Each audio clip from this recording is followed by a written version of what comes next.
So I fogged my glasses. I fogged my clouds. You clouded your clouds? That was So probably the coolest and most unexpected find this week.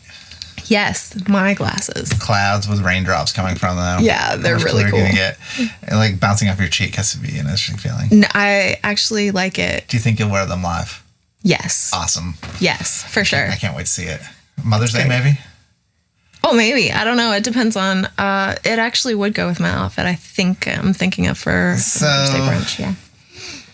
I've heard people actually call you the hippie cowgirl. Okay. Yes, and that's part of the reason that we did change the lyric from Space Cowboy. Also, I know like some people have an issue with gender fluidity or like women singing lyrics that were made for the man. If you're making the song your own and you're claiming the song, then yeah, change the lyrics to fit your needs. Definitely not a smoker, so we're gonna have to change the whole meaning of everything. So, yeah, yeah, touche. Yeah, so I mean, like, there's only so there. I feel like you can go have a certain amount of artistic creativity within the body of somebody else's original work, and I think changing gender. I don't think Steve Miller smokes anymore. It's not a big deal. But he still has it. Well, and I've always taken that line to mean cigarette smoker. Interestingly enough, because the next line is "I'm a midnight toker," which is a separate thing. Which is a separate thing. Apparently, I was like, does he smoke? Like maybe just smokes all the time and he tokes it. Maybe I don't know. I don't know. But I like Steve Miller a lot. Yeah. Like, so he's probably in my own mind, he's one of my most underrated favorites because I always forget how much I like him until I play or hear one of his songs or one of his albums or pretty much or see him. Yeah. Or anything that he does. And I'm always reminded and surprised at how much I like him. I saw him live in the 90s. I guess it was around the 30th anniversary tour probably because he came out in the 60s. So hold on, just back up a second because we jumped in with both feet into the deep end. Welcome to our Saturday chat. Welcome to our Saturday chat. Today we're discussing the song we're doing tomorrow for the Sunday shout out, which is Steve Miller's The Joker. So from the album. Yeah. So if you joined us mid Rabbit Trail, which is how we decided to start it, there you go. You've caught up with us now. We went into the deep end, both feet first. Yeah. So, apologies and welcome. So on his 30th anniversary tour, it was probably one of my favorite concerts. And it was weird because I almost didn't want to go because I wasn't sure that I'd like him in concert. Like, okay. I liked his song so much. Like, I knew, like, Fly Like an Eagle and The Joker, of course. And I knew the Mercedes, not the Mercedes-Benz, the Mercury song. Oh, yeah. Driving Me Mercury. Right. And the Jungle Love and the Wintertime and like all the greatest hits, Volume 1, Volume 2, whatever, and had a couple of his vinyls. And I was like, man, I don't know. Like, I got free tickets from the place I worked, so I decided I was going to go. Might as well. Went with a loose friend of mine. I guess, like it wasn't, we weren't very close, super close friends. I think he got free tickets. But, we want to get to know each other and we're hanging out. Yeah. What better way? It's Steve Miller concert. And one of the coolest things on the light show that I've ever seen, he had these hanging white spheres, right? And then during certain songs, he had this whole cosmic vibe about his concert, which I forgot about until quite recently, like now. Yeah. And right now, this I'm very I want to rip it off, I want to rip off the vibes for sure because he was totally had these spheres, and I don't think they actually spun, but they had projections on them that looked like they were spinning. And at some points, it'd be like you were traveling through stars. Okay. But just on the holes. So it'd be like holes in space. And that's cool. Through them. Yeah. And then other times he made them look like planets. And like they were turning. And then the backdrop became stars. So you were like traveling through the planets. That's really cool. It was so freaking cool. That's really neat. I can imagine if you were a Midnight Toker that it probably would have been. I'm sure. Really cool. Well, so we're leaning into also our genre our micro genre that we have claimed as our own, Cosmic Cowgirl. Yes. So that's part of it. And we've had questions now that we've introduced it. There's been questions because like the cowgirl side of things, we're not a country band. Grounded and earthy. That's what it is. It is grounded, earthy storytelling, visual. Like, so when you, that's what that means. Let's face it, you come from a day labor background. I mean, like, right. a laborer's background. Yes. You've done I'm a working person. Labor. I am a working person, yes. So while it hasn't necessarily been with horses or with cows, like there's been with lawns and lawn equipment. It has definitely been, and weeding and growing gardens. And yeah.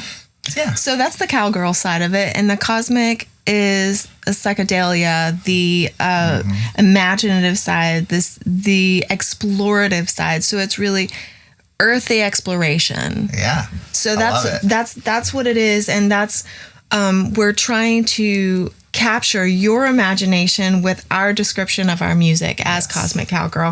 So it's as close to the vibe we're trying to set, that tone we're trying to achieve. Improvised a lot of times, different, willing to follow the rabbit trails in our music like we do in our chat. Yeah. So staying true to our authentic selves. Yes. So just so you can capture it. And that's part of the reason that we wanted to redo this song, because I actually really love our very first version of it. It'll stay up. So you guys you guys can go see it. So it featured Jake Roach as a guest, a friend of banjoist, banjoist. Yeah, one of those. Banjorator. You keep going. I'm liking where this is headed. Banjonator. Well, he did fantastic. I like Bengolist. As our featured Bengolist.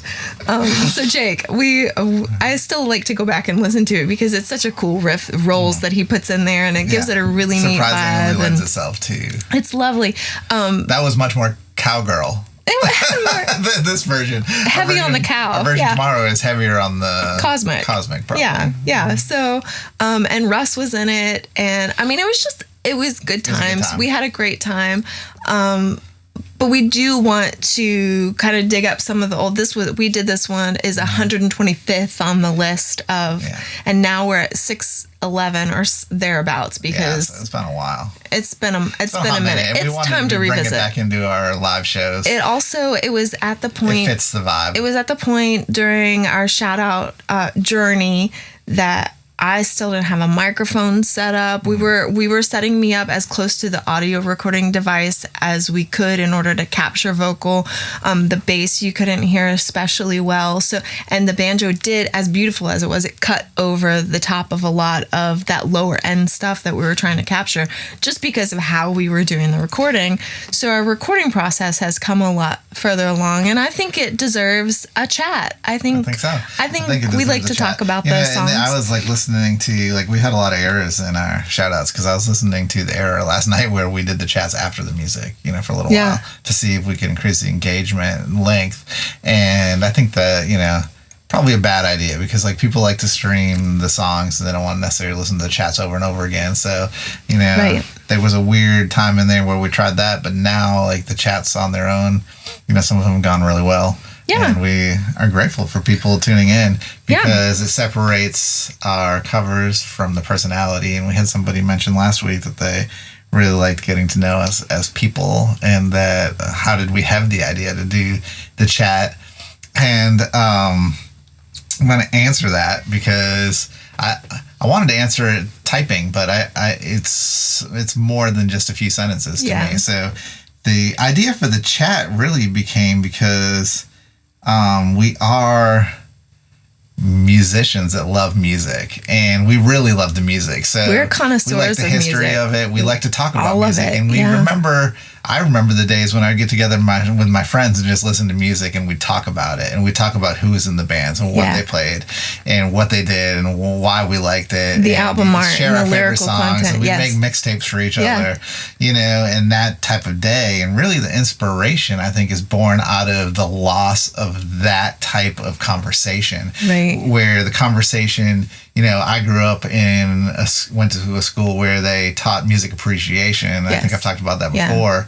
And music appreciation was mandatory to take. And in a day where I feel like we are losing the arts and we're losing the appreciation for the arts, especially, that I think that, any avenue that we can take to come together as enjoyers of an art form. Yeah. Whether it be 10 people, just 2 people. If it was just you and I sharing the chat, then we still I think do. it'd still be worth it. We would still talk about it because this is part of it. Right. Like Dave and I, we have the chat.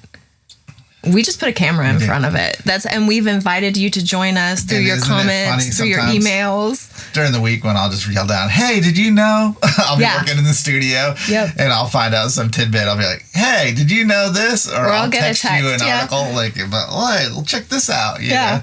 So we like to share the music, and that's why we're inviting you. And it doesn't mean a lot. It means like we love when people tune in and tell us things back, because there's a lot of longtime contributors that are very knowledgeable, and maybe they don't post every week. Yeah. But when they have something to add, I would encourage you to post every week if you feel something that you want to share, because we do read all the comments. Yeah. And a lot of times I learn a lot of stuff, because it's impossible for one person to know everything. Complete history of music, especially as wide as my likes and tastes are. Yes. I mean, my likes start in modern music pretty much at like Engelbert Humperdinck all the way up to current. Last week we were listening to Chappell Roan, who just won a Grammy. So we try to stay with everything. Does that mean we like everything? No, of course not. We have our own things that we like, and we have our things that we enjoy.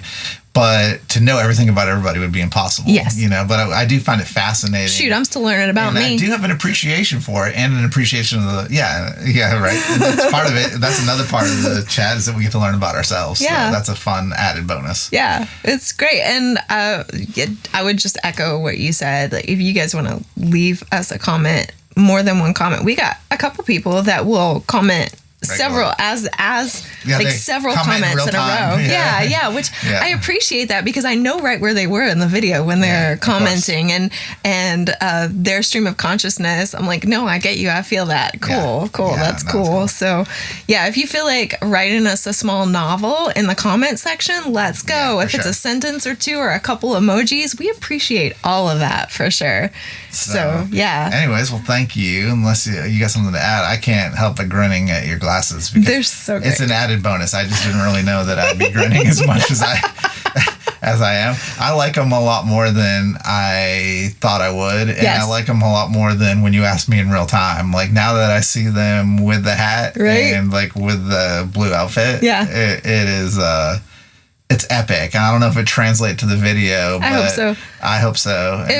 Dave picked them up, and this will go along with the song lyrics. He picked them up as a joke. He was being the Joker. He was like, "Oh, look at these glasses," and I was like, "No, these are really great." Well, as I started to realize what they were, when I was like, "Hey, look at these glasses," because they were actually in a drawer with a bunch of other glasses, and I was like, "These are kind of cool. They have an interesting shape," and then they've had things hanging from them. And then I was like, "Wait, that's clouds. Oh, that makes this rain." And as I realized what they were, I was like, "Oh, that's kind of cool." I already had them on my face because I stole them out of your hand. On your face, and of course the fluorescent lighting and our weekday clothes. I was like, okay, I think they're cool. No, it's a whole thing. But for the price, you should definitely get them. You know? And then now seeing them today, I'm like, man, this is like the best money we spent all year. Yeah, that's great. So, anyways.